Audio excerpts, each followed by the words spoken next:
Wooden animals. Chapter 22. Anne's Story. I enjoyed the journey up to Rhodesia. First, the wonderful scenery of the Hex River, then the wild Karoo, a hot, dusty desert of stones and rocks, and finally, in Bechuanaland, the delightful wooden animals the natives brought to sell whenever the train stopped. Suzanne and I began at once to buy a collection of these. It was very enjoyable. Suzanne and I had talked half the night, making our plans. We had decided that as Harry Rayburn was thought of as the man in the brown suit, through no fault of mine, I could help him best by seeming to be against him. The solution was the Daily Budget. As far as I knew, the dead woman was still not known. I started by sending a telegram to Lord Naseby, the newspaper owner, suggesting that the dead woman was the Russian dancer Nadina, who had been delighting Paris for so long. The Daily Budget had its biggest story ever. Victim of the Mill House murder identified by our special reporter, and so on. Our reporter travels with the murderer, the man in the brown suit, what he's really like. I received approval and full instructions by telegram at Bulawayo.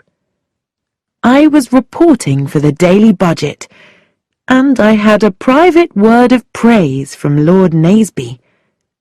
My job was to catch the murderer. Chapter 23. When we arrived at Bulawayo, Sir Eustace was rather bad-tempered. I think it was our wooden animals that annoyed him, especially the large giraffe with the very long neck. To carry 49 wooden animals is a problem. We hired 2 porters. Suzanne and I carried all we could. Colonel Race helped, and I placed the big giraffe into Sir Eustace's arms. Even Miss Pettigrew did not escape. I had a feeling Miss Pettigrew did not like me. She avoided me as much as she could, and the funny thing was, her face seemed familiar. I didn't sleep well that night because of bad dreams, but the morning was fresh and lovely, with wooded hills as far as I could see. I loved it more than any place I had ever seen. I wished then that I could live there always. That afternoon, Colonel Race pointed a long way ahead of us to a cloud of white mist. "The spray from the water at Victoria Falls," he said. "We are nearly there." I had a strong feeling that I had come home, yet I had never been here before. We walked from the train to the big white building that was the hotel. There were no roads, no houses. We went out on the veranda, and there, half a mile away, were the Victoria Falls. I've never seen anything so grand and beautiful. I was happy, excited, restless. I had the strange feeling that I was waiting for something that would happen soon. After tea, we were taken by smiling natives to the bridge over the Zambezi. It was a wonderful sight. The chasm was a huge cut down into the earth and the river below.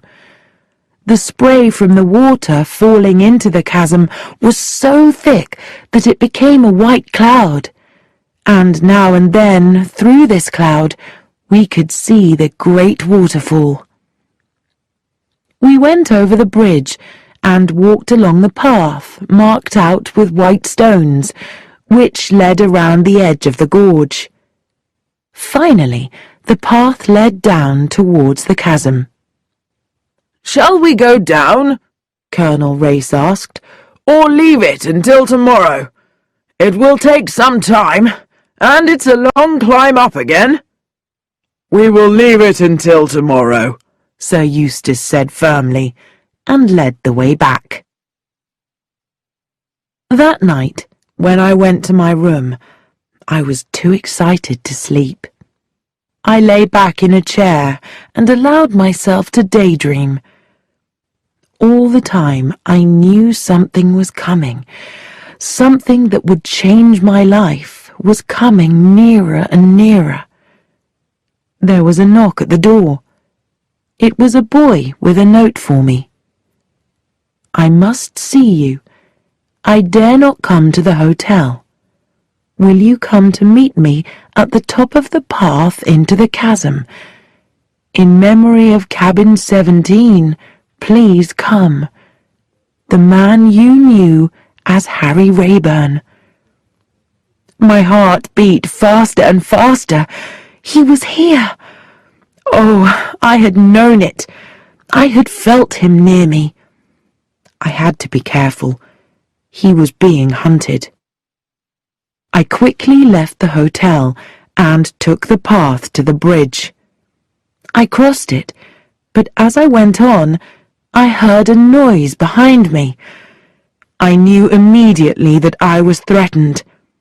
It was the same feeling as on the Kilmorden that night, a warning of danger. I looked over my shoulder. A man came out of the shadow. I ran, hearing him behind me, coming closer. I ran faster, watching the white stones that showed me where to step. Suddenly, my foot felt emptiness. I heard the man behind me laugh, and that was the last thing I heard as I fell head first. Chapter 24. I woke up slowly and painfully. My head and my left arm hurt. When I tried to move, I felt myself falling again, and the nightmares began. Once, Harry Rayburn's face seemed to come to me out of the mist. Once, someone put a cup to my lips, and I drank. A black face smiled into mine. Then the dreams began again. Long, troubled dreams. Then came darkness and sleep. I woke at last with my mind peaceful. I remembered the last terrible moment of falling, but I had not been killed. I was weak, but I was alive. I was in a small room with rough wooden walls.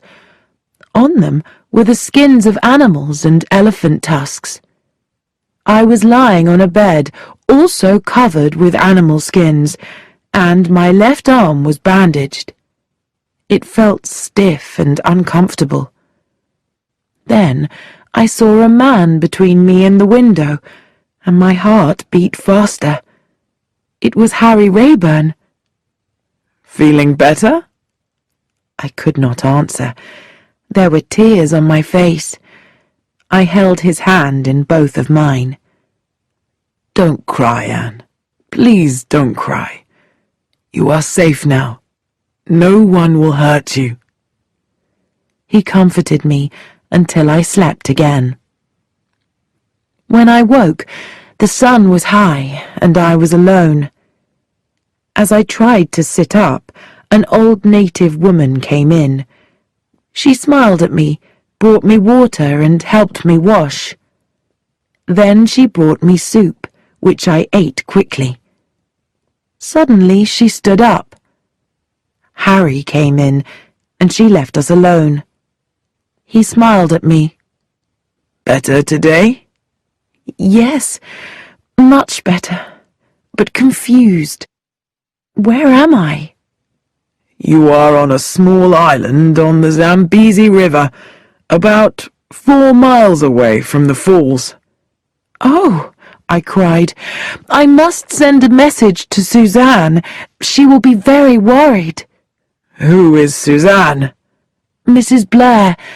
I was with her and Sir Eustace and Colonel Race at the hotel, but you knew that. He shook his head. No, I only know that I found you, caught in a tree, unconscious and with a badly twisted arm. Where was the tree? Below the edge of the chasm. If your clothes had not caught on the branches of the tree, you would be dead. His words brought back a memory of fear. But what about the note you sent, asking me to meet you? He stared at me. I sent no note. I blushed, feeling my whole face turn red. So, why were you in the place where I needed you to be? And what are you doing in this part of the world anyway? I live here, he said simply. On this island? Yes, I came here after the war. Sometimes I take tourists from the hotel out in my boat, but it costs me very little to live, and I usually do whatever I want. But why were you walking about so conveniently for me? I asked. I could not sleep. I had the feeling something was going to happen. In the end, I walked down towards the falls. Then I heard you scream. Why didn't you get help from the hotel instead of carrying me here? I asked. And now he blushed. You think I should have told your friends, who allowed a murderer to lead you to your death? No, I promised myself I'd take care of you. Nobody comes to this island. I got old Batani to look after you. I helped her once when she was ill, and she's loyal. She will never say a word. I could keep you here for months and nobody would ever know. I could keep you here for months and nobody would ever know. Oh, such pleasing words. You did the right thing, I said quietly, and I will not try to contact anyone. That note did not come from a stranger. If you would like my advice, he began. I don't expect I will, I answered honestly, but there is no harm in hearing. Harry laughed. His whole face changed when he laughed. It became boyish, happy, a different personality. What I was going to say was this. I think you should stay here until you are strong again. Your enemies will believe you are dead. They will think your body was carried away by the river.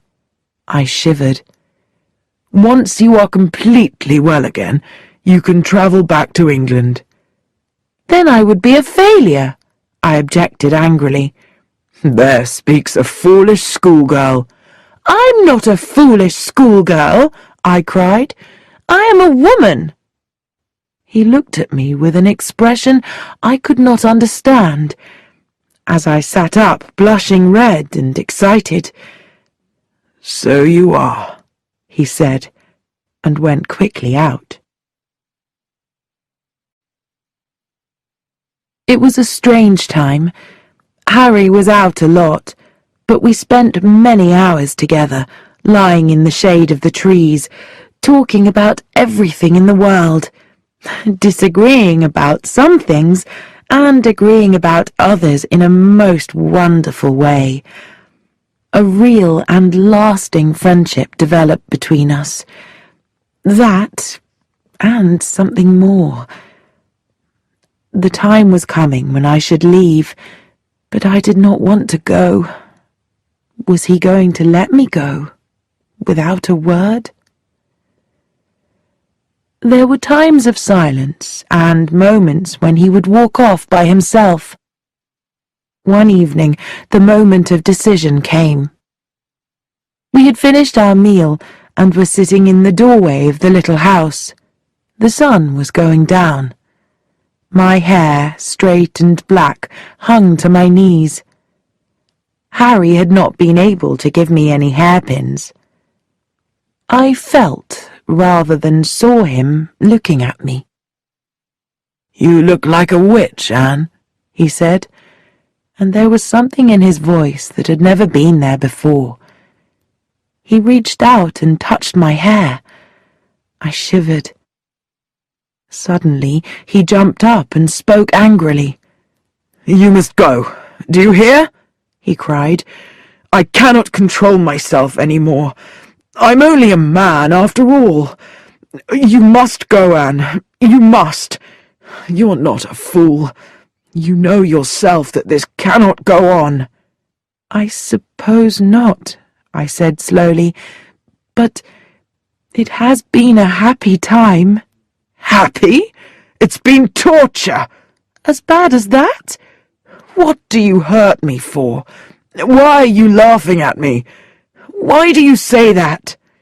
"I am not laughing. If you want me to go, I will go. But if you want me to stay, I will stay." "Not that!" he cried.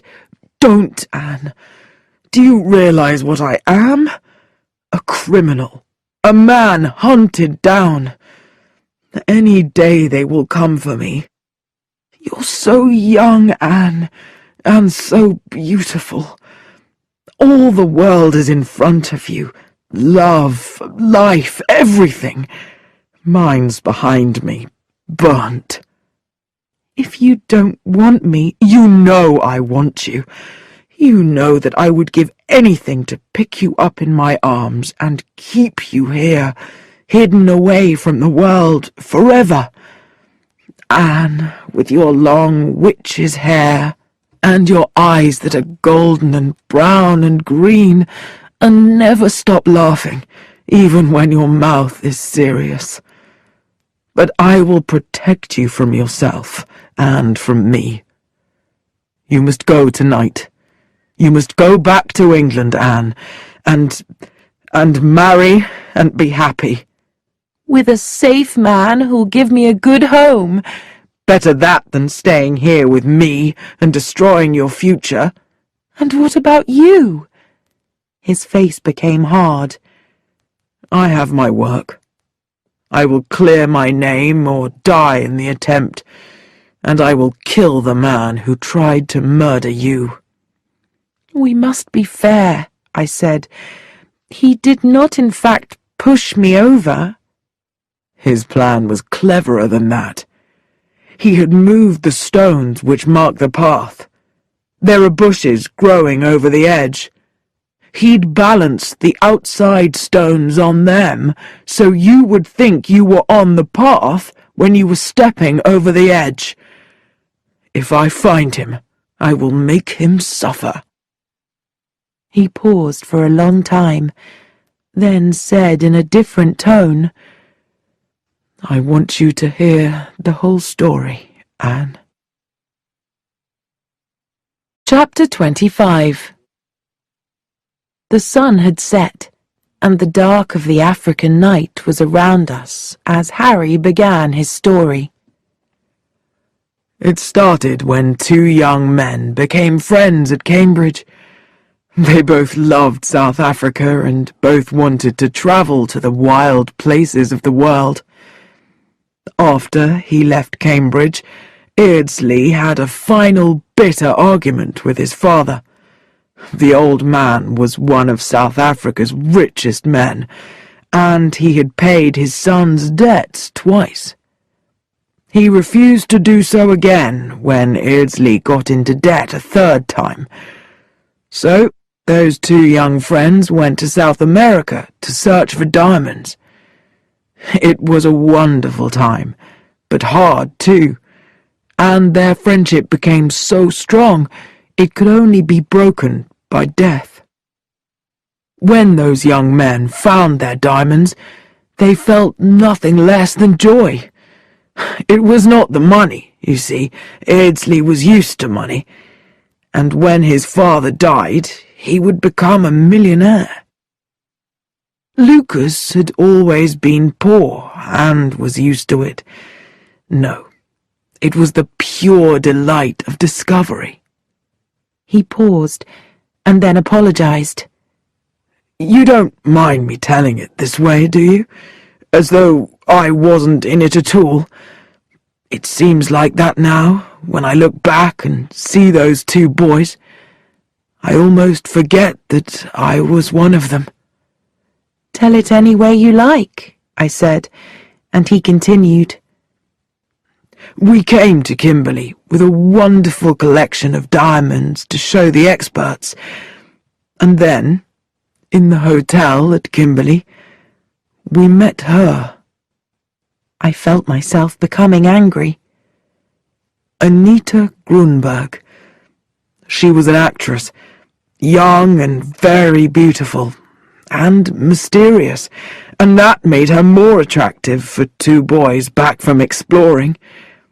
She had an easy task, stealing our diamonds.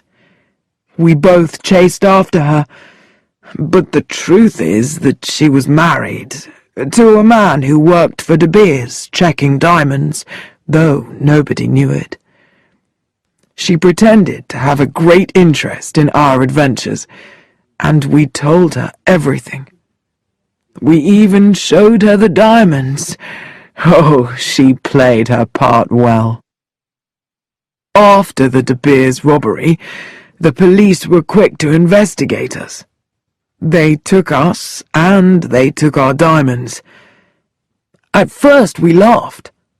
Then the diamonds were shown in court, and they were the stones stolen from De Beers. Anita Grunberg had exchanged them for ours and disappeared. We said that these were not the stones we had brought to Kimberley, but no one believed us. Sir Lawrence Eardsley succeeded in getting the case dismissed, but we were ruined. Our good name was destroyed. People thought we were thieves, and the old man was never well again. A week later, the war began, and the best friend I ever had was killed. I promise you, Anne, it was mainly because of my friend that I felt so bitter about that woman. His feelings were greater than mine. She had become the center of his world, and her betrayal destroyed his life. Harry paused. After a minute or two, he went on. As you know, I was reported missing, believed killed. I changed my name, came to this island, and lived a life without feeling. Then, one day, I was taking some people up the river, and one of them, a small, thin man with a beard, looked at me as if he had seen a ghost. I learnt that his name was Carton, and he worked for De Beers in Kimberley, checking diamonds. I took my gun, followed him to his home, and forced him to tell me everything he knew. He had planned part of the robbery, and Anita Grunberg was his wife. He had read that I had been killed, so my appearance at the falls had shocked him badly. It was then, for the first time, that I heard of the Colonel. It was the Colonel who had planned everything. He had organized both robberies, the theft of the diamonds from De Beers and from us. But it seems that Anita Grunberg had not passed on all of our diamonds to the Colonel. Carton had chosen the best for her to keep. The stones she had kept were of such colour and quality that experts at De Beers would know at once they had not been mined by De Beers. My name could be cleared of that robbery. Carton thought that Anita Grunberg, or Nadina, as she now called herself, would return the diamonds and reveal the identity of the colonel for a large sum of money. He said he would send her a telegram immediately to explain that I had discovered what they had done. I did not trust Carton, and I was right. He sailed for England on the Kilmorden Castle. You know that I followed him, and I was there when he went into a house agent in Knightsbridge. Then Anita Grunberg walked in. Nadina, whatever you like to call her. She was almost as beautiful as ever, and just as cruel. I hated her so much. The woman who had ruined my life, and who had been the reason my friend took the risks that got him killed. At that minute, I could have put my hands round her neck and killed her. She did not show that she knew Carton in any way, yet I was sure their meeting was planned. I followed them along Knightsbridge. Nadina went into the Hyde Park Hotel restaurant. I followed Carton, hoping that he was going to get the diamonds. And then, you know what happened. In the tube, at the sudden shock of seeing a man whom he imagined to be far away in South Africa, he stepped back upon the line. He stopped. There was a difficult silence. Anne, I did go back to the Hyde Park Hotel and follow Nadina to Marlow. I went into that house after her with thoughts of murder, but she was already dead by the time I got there. It was terrible. Dead, and I was not more than 3 minutes behind her. What a fool I had been to walk into the trap so easily. I had become the only suspect for the murder. For the second time, I became the Colonel's victim. I hid until I had the idea of fooling Sir Eustace Pedlar into taking me on the Kilmorden Castle as his secretary. Sir Eustace's house had been the meeting place arranged by Nadina and Carton, so I thought he must be involved somehow. "Do you know," I interrupted, "that Guy Paget was in Marlow at the date of the murder?" "I thought he was on the French Riviera with Sir Eustace." "He was supposed to be in Florence, but he never went there. I'm certain he was in Marlow, but I can't prove it." "And to think I never suspected Paget until he tried to throw you into the sea. The man is a very good actor." "Yes, isn't he?" "That explains why the mill house at Marlow was chosen. Paget could probably get in and out without being seen. And how he must have smiled when I joined Sir Eustace. I'm sure Paget thinks I know where the diamonds are hidden, but I don't." "Well," I said, "I do, and I'll tell you my story now." Chapter 26. The thing that surprised Harry most was to discover that all the time the diamonds had been in my possession, or rather in Suzanne's. It seemed easy to prove that Harry was innocent of the De Beers robbery. But the murder at Marlow stopped him coming out to prove his case. The thing we came back to again and again was the Colonel. Was Guy Paget the Colonel? "I would say he was, but for one thing," Harry said. "Think back, Anne. That night on the Kilmorden, we ran round and found Paget lying on the deck. Yet since it became known that you were the man in the brown suit, he's been saying it was you who hit him." "Well, suppose that, as he woke up, he saw me disappearing. It must have seemed obvious to him that I was the one who had hit him." "Yes," I said, But it changes our ideas.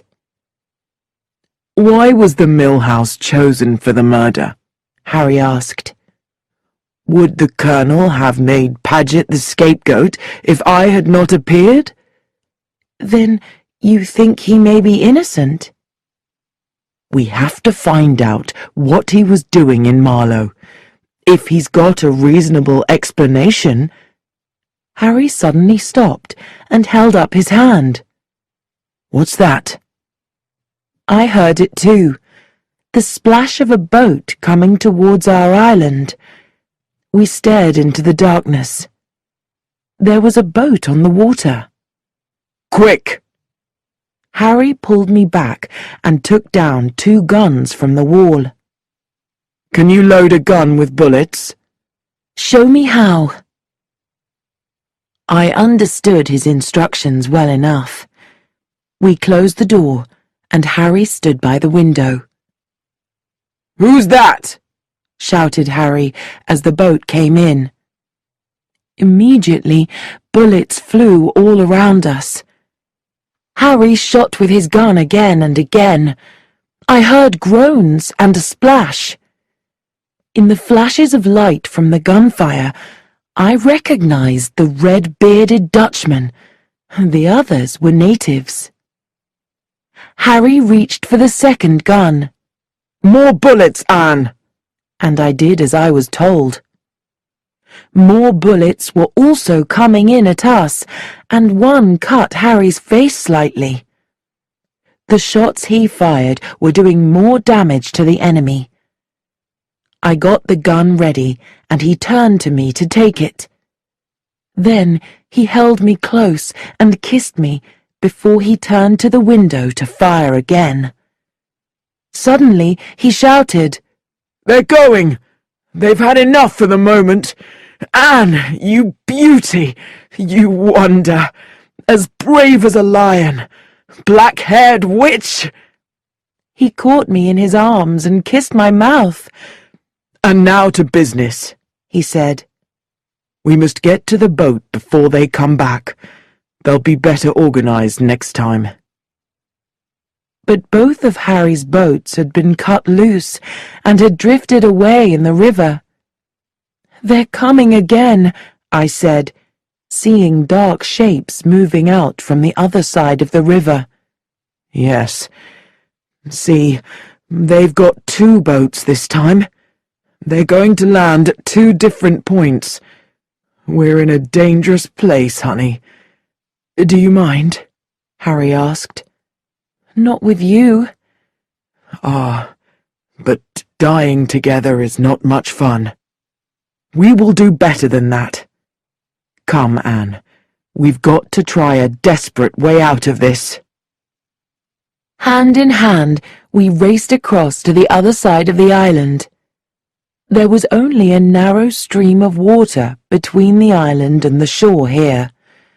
I've got a friend in Livingstone who will help, but we've got to swim across. Can you swim at all? If not, I can get you there. There are too many rocks here for a boat to get near us. I can swim. What's the danger, Harry? I had seen the look on his face. Crocs. That's the trouble. Crocodiles? Yes, but don't think of them, or say your prayers, whichever is best for you. So we went into the water. My prayers must have been good, for we got to the shore safely and climbed up wet and dripping on the bank. That walk into town was very difficult. Finally, I stopped, unable to move another step. Harry carried me into Livingstone at the first faint light of dawn. How he managed for all that way, I don't know. Harry's friend Ned was a young man who had a shop. He gave us food and hot coffee in a back room and went out to find what had happened to Sir Eustace's party and if any of them were still at the hotel. I had been safe while my enemies thought I was dead.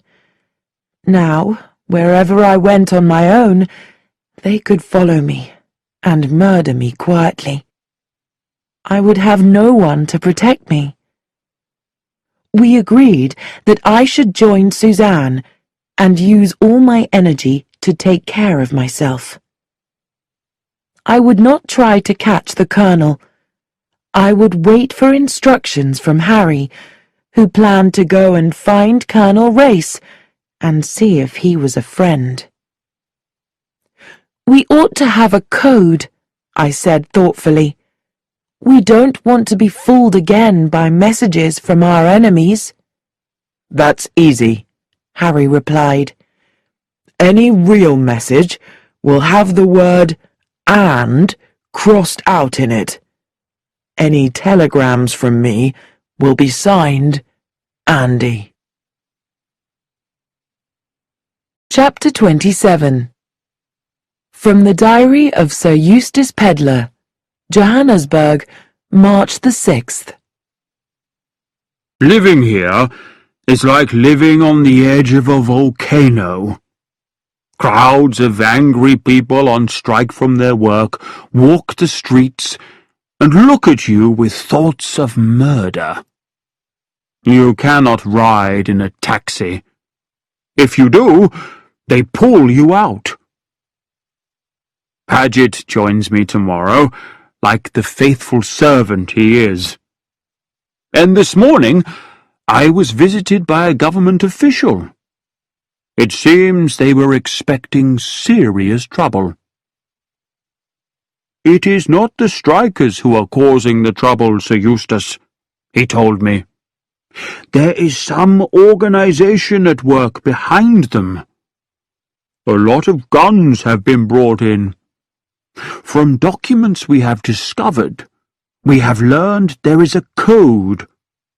It seems vegetables are used to hide the weapons. We were interrupted by a telegram being handed to me. I read it with amazement. Anne is safe, here with me at Kimberley. Suzanne Blair. I still don't understand why that young woman had to walk out of the hotel in the middle of the night to get to Kimberley. There was no train. I don't suppose she will ever explain. Nobody explains anything to me. It was because of her work as a journalist, I suppose. How I sailed down the Zambezi on a tree, perhaps, by our special reporter. Chapter 28. Anne's Story. As soon as I got to Kimberley, I sent a telegram to Suzanne, and she joined me as quickly as she could. I was surprised to find that Suzanne really was fond of me. I thought she was just enjoying me as an entertaining friend for a short time, but she had stayed on at the falls after I disappeared, hoping I was somewhere nearby. She cried happily when we met. When we weren't feeling quite so emotional, I sat down on the bed and told her the whole story. "Oh, Anne, dear," she said when I had finished, "how do you know that this young man of yours is telling the truth? You believe every word he says." "Of course I do," I cried. "But I don't see anything at all, except his good looks," Suzanne smiled, "and his wild behavior, just like in those adventure stories you love so much." I quickly turned the conversation to Sir Eustace. "I heard from Paget before I left the falls," Suzanne said. "He's leaving Cape Town today to join Sir Eustace in Johannesburg." "Good," I said. "I will meet his train here." I wanted to see Paget as soon as possible, and this was my best chance. we decided that I should go alone. Paget would be less willing to speak in front of the two of us. According to the hotel porter, Paget's train would stop at Kimberley at 5:40 on the following afternoon, though he did not think it would get through to Johannesburg. He was sure the line had been blown up by a bomb, he told me cheerfully. I was waiting at the station when the train arrived. Everybody jumped out and began walking up and down. I saw Paget, and he immediately became nervous. "Dear me, Miss Bedingfeld, I thought you had disappeared." I have reappeared, Mr. Paget, with something important to ask you.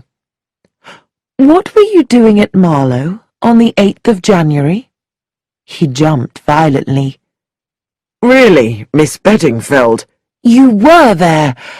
I was, yes. Won't you tell me why? Hasn't Sir Eustace already told you? Sir Eustace? Does he know?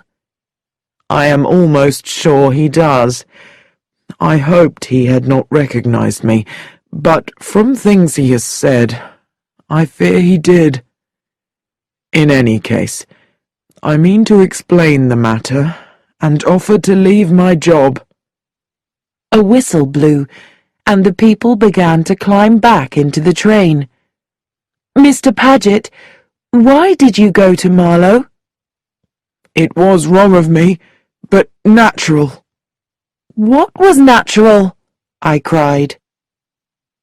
He was back in the train now, leaning down to speak to me, and in 3 short sentences he told me. At last I knew Paget's secret. It was not at all what I had expected. I walked slowly back to the hotel. There, a telegram was given to me. It contained full and clear instructions for me to go to a station this side of Johannesburg, where I would be met by a driver. It was signed not Andy, but Harry. I sat down to do some very serious thinking. Chapter 29. When I arrived at my destination the following morning, I was met by a short, black-bearded Dutchman. There was a sound like thunder in the distance, and I asked him what it was. "Guns," he answered. So there was fighting in Johannesburg. We drove into the edge of the city, and every minute the sound of guns came nearer. At last we stopped at a house. A native boy opened the door, and my driver asked me to enter. In the hall, the man passed me and opened a door. "The young lady to see Mr. Harry Rayburn," he said, and laughed. I went in. A man sat writing behind a desk. He looked up. "Dear me," he said. "Miss Bedingfeld, how careless to be fooled a second time." Am I talking to Mr. Chichester or Miss Pettigrew? I asked. You really are wonderful at make-up. All the time you were Miss Pettigrew, I never recognized you. My behavior obviously surprised him. "Both characters are gone for the moment. Please sit down." I did. "We must get to business. You—" Let me stop you from wasting your time, I said. I never do business with anyone but the man in charge. Mr. Chichester Pettigrew opened his mouth, but could not reply. I smiled brightly. He did not like it at all. "You would be wise, young lady." I interrupted him. You will save a lot of time and trouble by taking me straight to Sir Eustace Pedler. to—" He was shocked. "Yes," I said. "Sir Eustace Pedler." I... He ran from the room. I used this moment to settle my hat at a more charming angle. Then my enemy returned and said respectfully, "Will you come this way, Miss Bedingfeld?" I followed him up the stairs. He knocked at a door. A quick "Come in." came from the room, and I went inside. Sir Eustace Pedler jumped up to greet me, cheerful and smiling. "Well, well, Miss Anne." He shook my hand. "I'm delighted to see you. Come and sit down. Not tired after your journey? That's good." He sat down facing me, still smiling. "You were right to come straight to me. Minx, who you saw downstairs, is a clever actor, but a fool. So let us get to the facts. How long have you known I was the Colonel?" "Since Mr. Paget told me he had seen you in Marlow when you were supposed to be in the French Riviera." Sir Eustace nodded thoughtfully. "Yes, the fool. He ruined everything by telling you that. He kept his family secret because a personal secretary is not supposed to have a wife. They get in the way of work. He was so worried that I might have recognized him that he never questioned what I was doing there. But that's just the kind of secret a man like Paget would have. A wife and 4 children in a little house in Marlow. My bad luck. I had arranged everything so carefully, too. I sent him to Florence and told the hotel in the Riviera that I was travelling for a night or 2. Then, by the time the murder was discovered, I was back again in the Riviera, with nobody knowing I had ever left."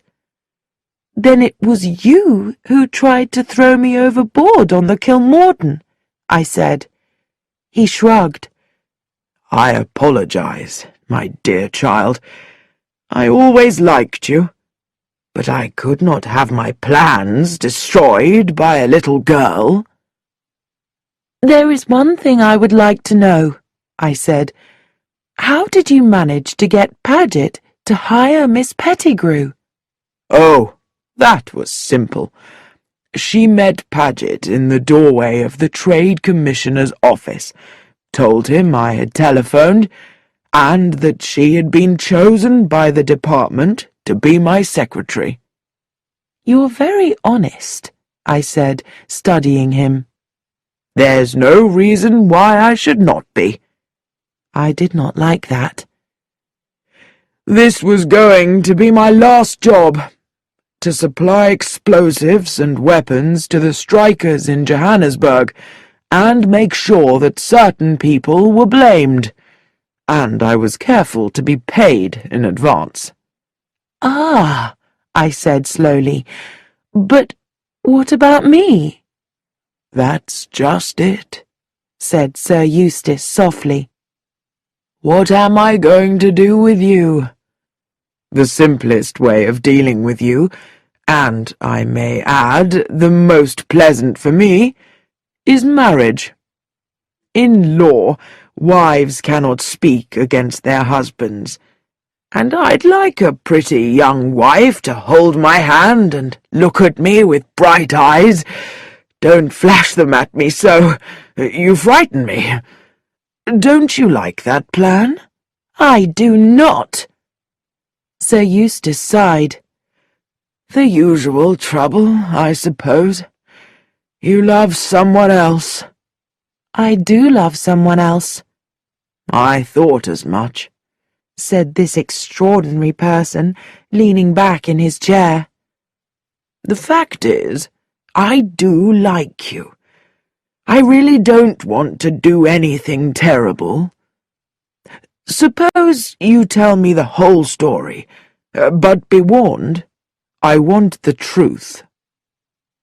I was not going to make that mistake. I had great respect for Sir Eustace's intelligence. I told him the whole story up to my rescue at Victoria Falls by Harry. Wise girl, he said in approval. You have told the truth. You've had amazing luck, of course, but sooner or later, the amateur meets the professional. I am the professional, and I never made the mistake of trying to do jobs myself. Always employ the expert. That is my principle. The one time I did not follow that, I failed. But I couldn't trust anyone to kill Nadina for me. She knew too much. Once Nadina was dead and the diamonds were in my possession, I was safe from her threats to sell my identity. But I made a mess of the job. That idiot Paget, with his wife and family. My fault. I found it amusing to employ the fellow. There is a lesson for you, Anne. In business, don't enjoy your sense of humour too much. Now then, speaking of business, where are the diamonds? Harry Rayburn has them. He kept his smile. I want those diamonds. I don't see much chance of you getting them, I replied. I don't want to be unpleasant, but you should know that a dead girl found in this city will cause no surprise. Your only chance is this. You write to Harry Rayburn, telling him to join you here, and bring the diamonds with him. I will not. Don't interrupt me. I will take the diamonds in exchange for your life. And Harry? He will go free too. And how do I know you will keep your promise? You do not, my dear girl. You have to trust me and hope for the best. This was what I had been trying for. I was careful not to jump at the chance too soon. Gradually, I allowed myself to be forced into obeying. I wrote what Sir Eustace demanded. When I had finished, he read it through. That seems all right. Now, the address. I gave it to him. He hit the bell on the table. Chichester Pettigrew, that is, Minx, came in. This letter is to go immediately. The usual route. Very well, Colonel. May I ask you a few questions, Sir Eustace? I said as Chichester Pettigrew left the room. Certainly, Anne. Why did you accept Harry as your secretary instead of taking him to the police? I wanted those diamonds, but Nadina was threatening to sell them to your Harry. That was another mistake I made. I thought she would have them with her that day in Marlow, but she was too clever. Carton, her husband, was dead too, and I had no idea where the diamonds were hidden. Then I managed to get a copy of a wireless message sent to Nadina by Carton from the Kilmorden. 17-1-22. Carton must have given that piece of paper you picked up to the wireless operator, because it was the same mistake, 17 instead of 71. I decided it was an appointment. When Harry was so determined to get aboard the Kilmorden, I pretended to believe him. I was hoping to learn where the diamonds were hidden. When Harry set out to keep the appointment that night, Minx was sent to watch him. But Minx made a complete mess of it by stabbing him. Now, my dear Anne, I have other business I must deal with. Let me show you your room." He took me to a small room, and a native boy brought up my suitcase. Sir Eustace was acting like a very kind host. I must ask for anything I wanted, he said, before he locked me in my prison. A bowl of hot water was on the washstand, so I unpacked the things I needed. Something hard and unfamiliar in my washbag puzzled me. To my utter amazement, I drew out a small gun. It hadn't been there when I started from Kimberley. It was a useful thing to have in a house such as this, but modern clothes are not suited to carrying guns. In the end, I pushed it carefully into the top of my stocking. It really seemed the only place. Chapter 30. Later that afternoon, I was taken down to Sir Eustace. He was delighted. "Your young man will be here soon, so now I have you both where I want you." There was the sound of feet on the stairs. The door opened, and Harry was pushed into the room by two men. Sir Eustace looked at me with complete satisfaction. "According to plan," he said softly. "You amateurs always try to compete against professionals." He turned to Harry. "My dear Rayburn, you are extraordinarily unlucky. This is, let me think, our third battle." "Yes," said Harry. "You have beaten me twice. Don't you know luck changes the third time?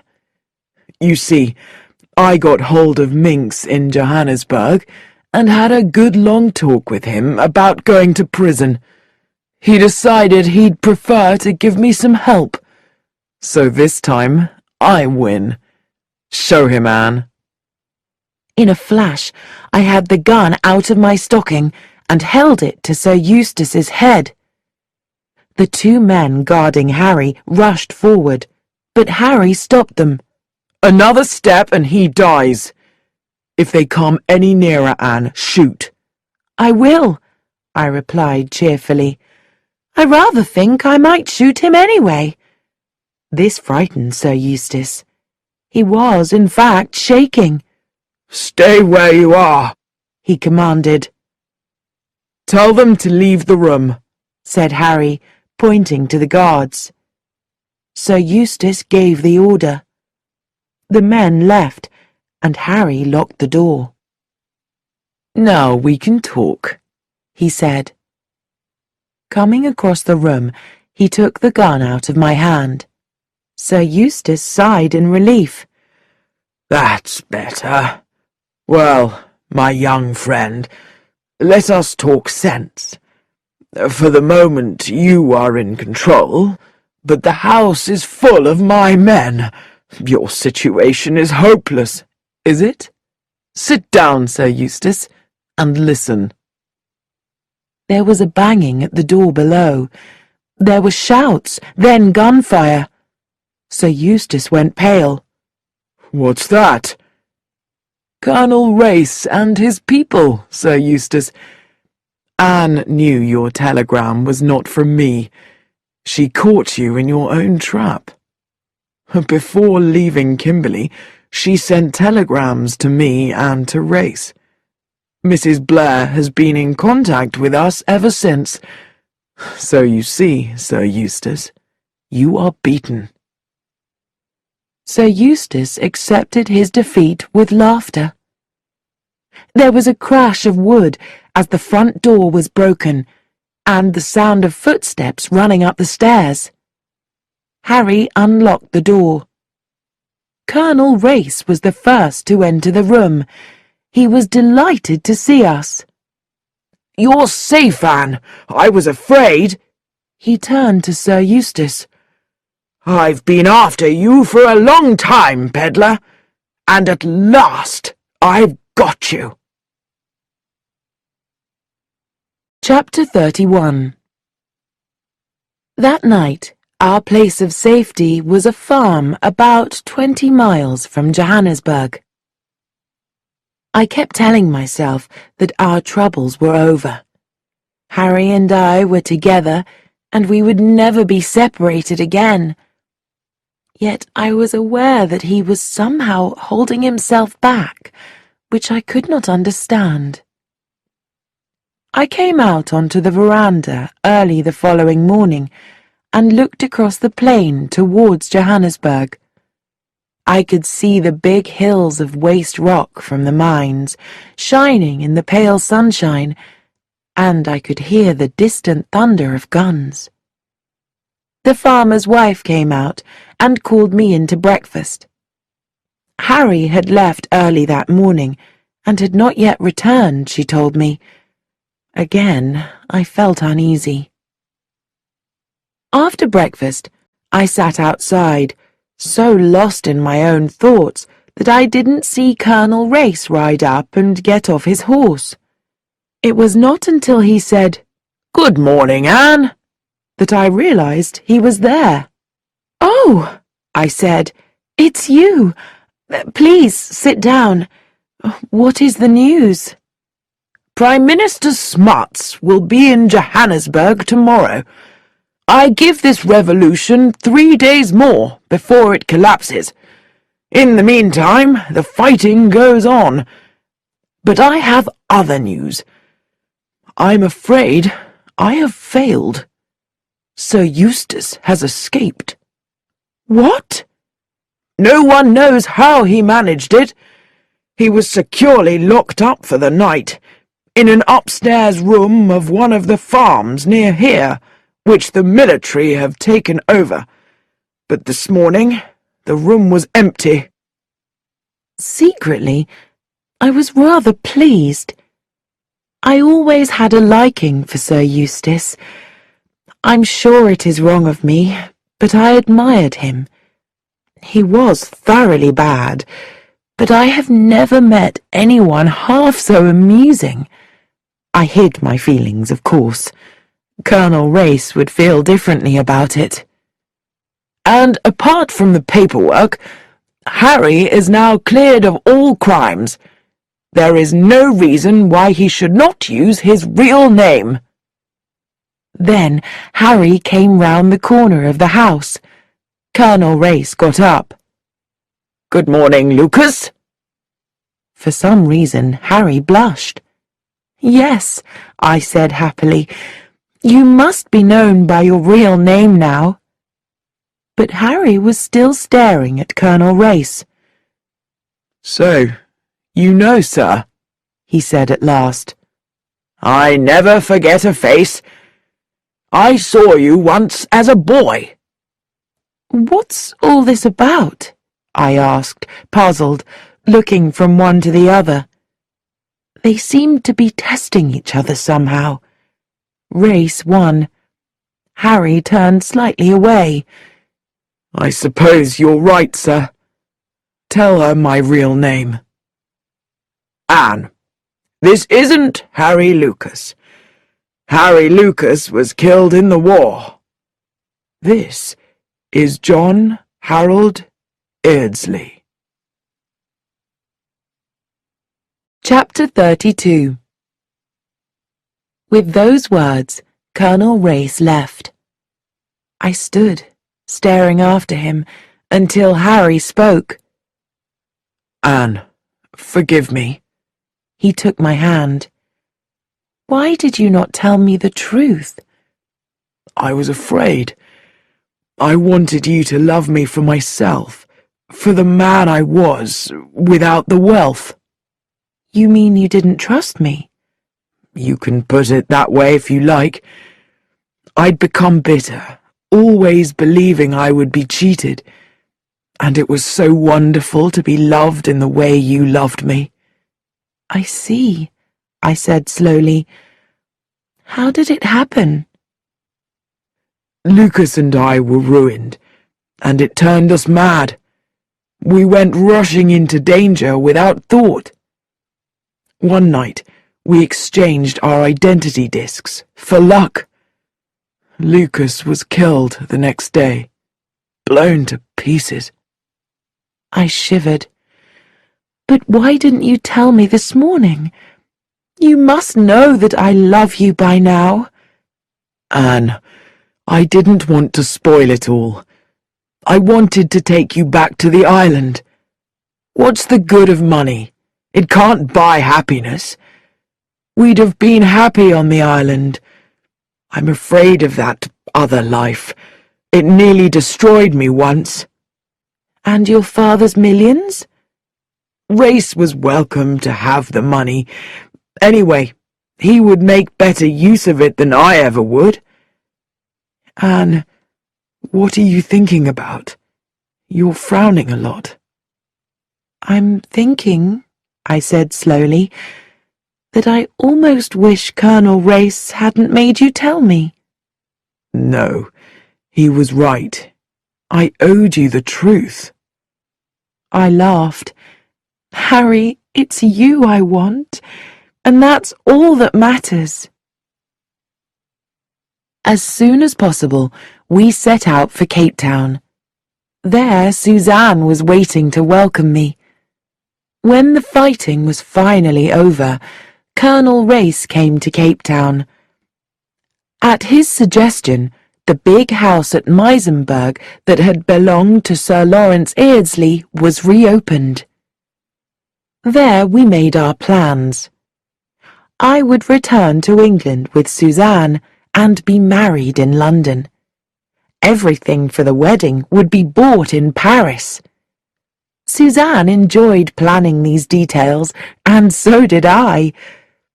Yet the future seemed strangely unreal, and sometimes I felt as though I could not breathe. It was the night before we were to sail. I could not sleep. I was unhappy. I hated leaving Africa. Then I was surprised by a knock on the window. I jumped up. Harry was on the veranda outside. Put some clothes on, Anne, and come out. I want to speak to you. I stepped out into the cool night air that smelled of flowers and that special smell that is Africa. Harry's face looked pale and determined, and his eyes were bright. Anne. He caught me in his arms. Anne, come away with me. Now. Tonight. Back to Rhodesia. Back to the island. I can't stand all this foolishness. I can't wait for you any longer. What about my French dresses? I demanded. To this day, Harry never knows when I am serious and when I am only having fun with him. I don't care about your French dresses. I'm not going to let you go. Do you hear? You're my woman. You're coming with me now, tonight, and damn everybody. He held me to him, kissing me until I could hardly breathe. Chapter 33. That was 2 years ago. We still live on the island. Our son is lying in the sun, kicking his legs. There's a man in a brown suit, if you like. He's wearing as little as possible, which is the best costume for Africa, and he's beautifully brown. In front of me, on the rough wooden table, is the letter from Suzanne. Dear mad people in love, this idea of giving up a fortune is just another madness. Colonel Race wanted to convince you to take your money, but I persuaded him to let you decide in time. He can look after everything for Harry, and nobody would do it better. Because, after all, honeymoons don't last forever. One day you will begin to dream of a house in London, wonderful fur coats, Paris dresses, and the most modern things for babies. Oh, yes, you will. But have your honeymoon, my dear friends, and let it be a long one. Your loving friend, Suzanne Blair. There is another letter that I sometimes read. It came a long time after the other, and with it was a parcel. It appeared to be written from Bolivia. My dear Anne Bedingfeld, I simply had to write to you, not so much for the pleasure it gives me as for the great pleasure I know it will give you to hear from me. Our friend Race wasn't quite as clever as he thought himself, was he? I'm sending you my diary. I think that there is much in it which may amuse you. Make use of it in any way you like. I have no bad feelings for you.